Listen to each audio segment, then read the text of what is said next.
आप सबको प्रभु यीशु मसीह के मधुर नाम में मेरा सलाम पहुँचे। अब जबकि हम क्रिसमस फेस्टिवल में पहुँच गए हैं तो मैं कुछ बातों की तरफ आपको प्रकाश डालना चाहता हूँ। वेस्टर्न कंट्रीज़ में क्रिसमस को बहुत जोश के साथ हल्लोल्लास के साथ मनाया जाता है और 2 या 3 महीने पहले तैयारी शुरू हो जाती है। कुछ लेडीज़ मॉल से शॉपिंग करके बाहर आ रही थी और एक स्ट्रीट प्रीचर वहाँ पर रोड पर प्रचार कर रहा था और वो कहता है कि मन फिराओ, परमेश्वर का राज्य निकट है। तो वो लेडी दूसरी लेडी से कहती है कि कैसा ख़राब ज़माना आ गया है कि फेस्टिवल को रिलीजन से जोड़ा जा रहा है। दूसरी घटना 24 दिसंबर की रात की बात है। कुछ अदर फेस से हमारे भाई देखते हैं कि बड़े बड़े स्टार लोगों ने अपने घर में लगाए हुए हैं, तो वो जानने के लिए कि क्यों उन्होंने स्टार लगाए हैं एक घर का दरवाज़ा खटखटाते हैं और पूछते हैं, भाई ये आपने जो स्टार लगाए हैं इसके पीछे क्या वजह है? तो वो बोलते हैं, हम सदियों से क्रिसमस मनाते आ रहे हैं, हम पकवान बनाते हैं, हम केक बनाते हैं, लेकिन ये चला आ रहा है हम भी ऐसे ही बनाते हैं। तो उन्होंने एक और घर को देखा जहाँ बहुत बड़ा स्टार लगा रहा था। उन्होंने कहा ये ज़रूर हमारी बात को समझ पाएंगे और हमें बता पाएंगे, और उन्होंने भी वही जवाब दिया। वो उनको कोई भी सेटिस्फैक्ट्री उत्तर नहीं दे पाए। क्रिसमस की कहानी बहुत इंटरेस्टिंग है, जो किसी मानव के लिए नहीं है, किसी व्यक्ति विशेष के लिए नहीं है, किसी जाति के लिए नहीं है, किसी समुदाय के लिए नहीं है, किसी देश के लिए नहीं है, जिसको कि सीमा में नहीं बांधा जा सकता। क्रिसमस मुक्ति का संदेश है, आनंद का संदेश है, शांति का संदेश है, जो हर एक मानव जाति के लिए बनाया। क्यों प्रभु यीशु मसीह को इस संसार में आने की ज़रूरत पड़ी? Why Jesus came in the world?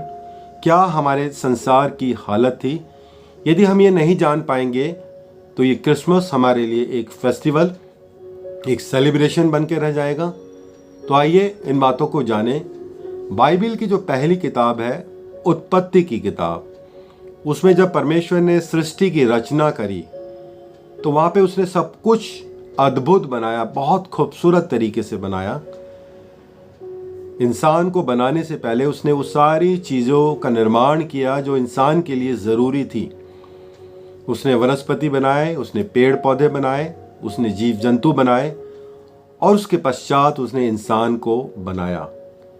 और उसने देखा कि इंसान का, आदम का अकेले रहना अच्छा नहीं है।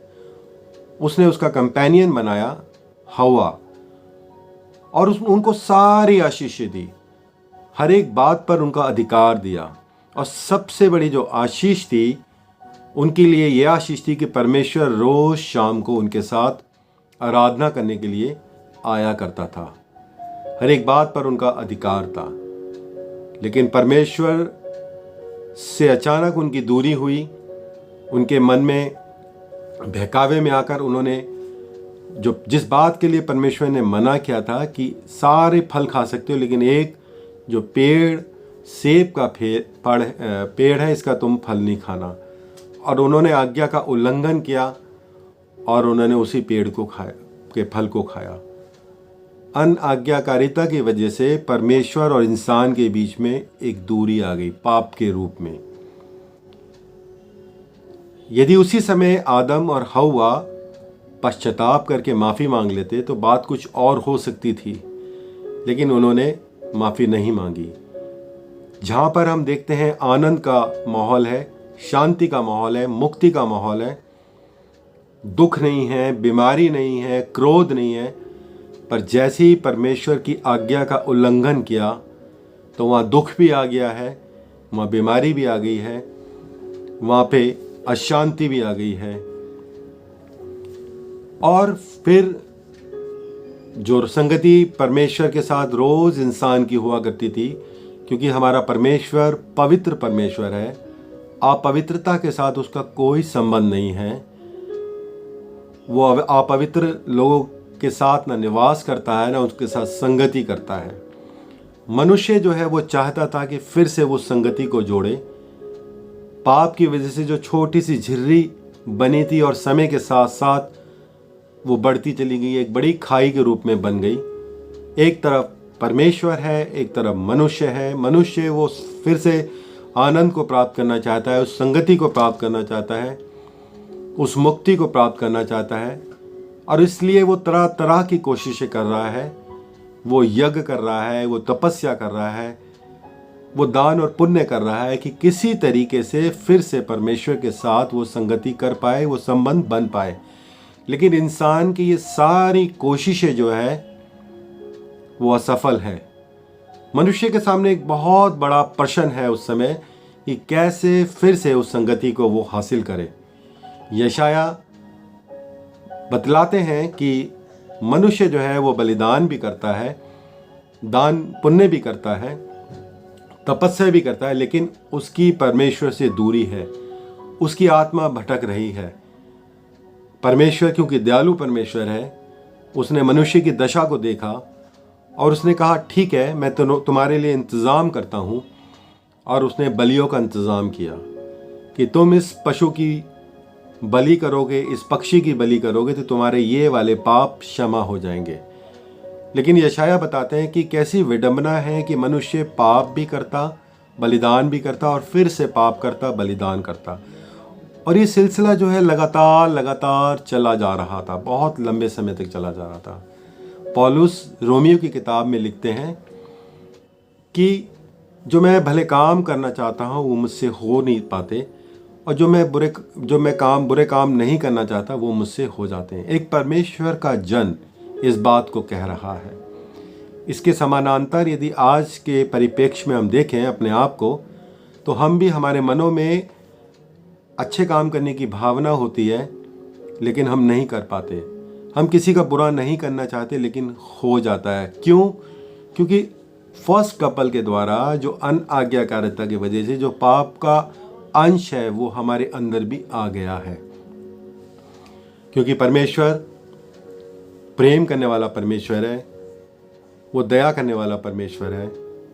क्यों वो मनुष्य को मौका दे रहा है, बार बार मौके दे रहा है? क्योंकि वो हमसे प्रेम करता है। वो नहीं चाहता कि कोई भी आत्मा नाश हो।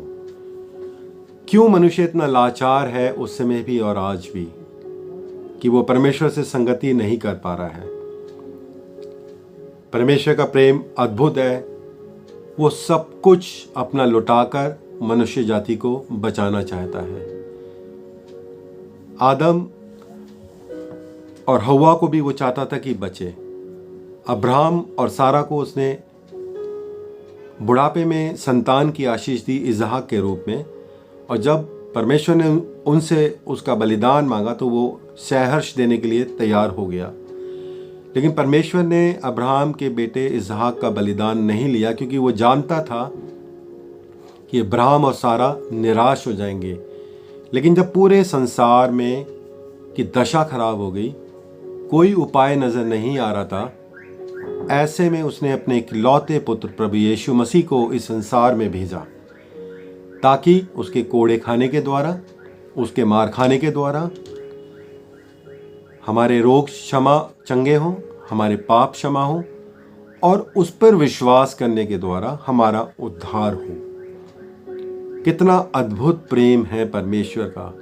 यदि हम उस प्रेम को जान पाएंगे तो हमारे सर उसके प्रति आदर से झुक पाएंगे। हमारा बच्चा यदि कोई गलती करता है और कोई हमारे पास उसकी शिकायत लेके आता है तो हम विश्वास नहीं करते कि इसने किया है।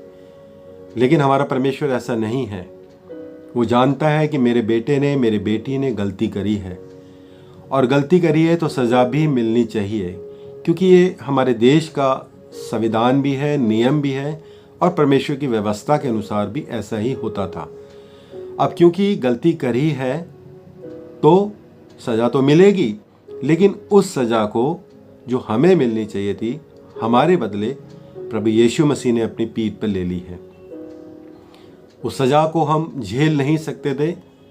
प्रभु यीशु मसीह ने उस सज़ा को अपने ऊपर लेकर हमें उस बड़ी पीड़ा से बचाया है।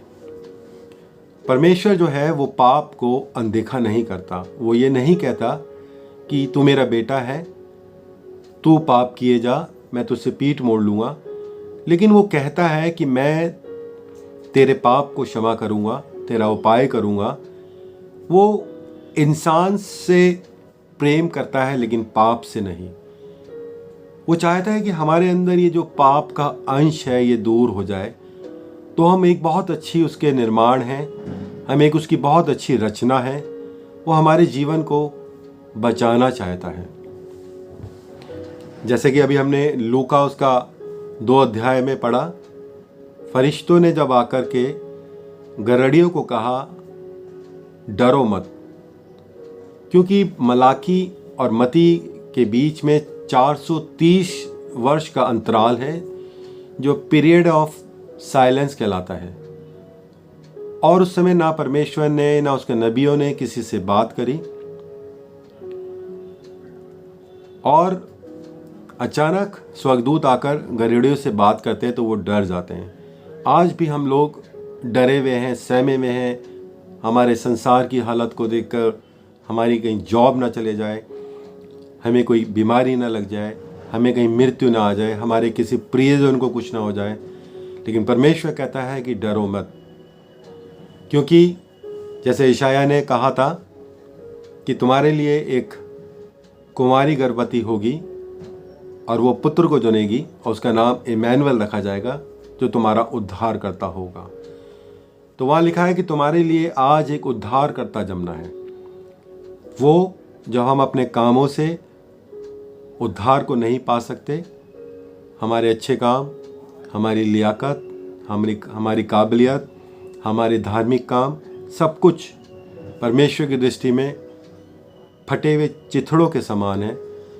ये सिर्फ परमेश्वर का अनुग्रह है जो वो हमें देना चाहता है, और उसके द्वारा ही उद्धार है। वो कहता आज वो उद्धार करता जन्मा है जिसके द्वारा तुम्हारा उद्धार हो सकता है। फिर वो कहते हैं कि आनंद का सुसमाचार सुनाता हूँ। आनंद का सुसमाचार यह है कि जिन्होंने प्रभु यीशु मसीह पर विश्वास किया है, अब मृत्यु उनके लिए नुकसान का कारण नहीं है। आदम के आज्ञाकारिता की वजह से जो मृत्यु, शारीरिक मृत्यु तो आएगी, लेकिन जो आत्मिक मृत्यु है उससे हमें परमेश्वर बचाना चाहता है, जो हमेशा की मृत्यु है। यह है हमारे लिए आनंद का सुसमाचार। वो कहता है जो लोग परमेश्वर पर विश्वास करते हैं उनके बीच में शांति हो। वो शांति, वो आनंद, वो उद्धार जो बाग एदन में आरंभ था, जब परमेश्वर आदम और हव्वा के साथ संगति करना चाहता था, आज वही प्रभु यीशु मसीह के द्वारा मेरे और आपके बीच में वो रखना चाहता है। मेरी यही प्रार्थना है सबके लिए, जो आज इस संसार में बहुत सारे लोग उस आनंद को खोज रहे हैं, उस शांति को खोज रहे हैं, उस मुक्ति को खोज रहे हैं, और ये सारी बातें प्रभु यीशु मसीह में मिलती हैं। प्रभु यीशु मसीह के द्वारा ये सारी बातें संभव है। जब इस बार हम क्रिसमस मनाते हैं तो आइए प्रभु हमारे साथ हो, वरना ये एक फेस्टिवल, एक त्यौहार बनकर रह जाएगा। प्रभु हम सबको इस वचन के द्वारा आशीष दे, और इस क्रिसमस में प्रभु यीशु मसीह हमारे परिवारों में, हमारे जीवन में जन्म लेने वाला हो सके। प्रभु आप सबको बहुत आशीष दे।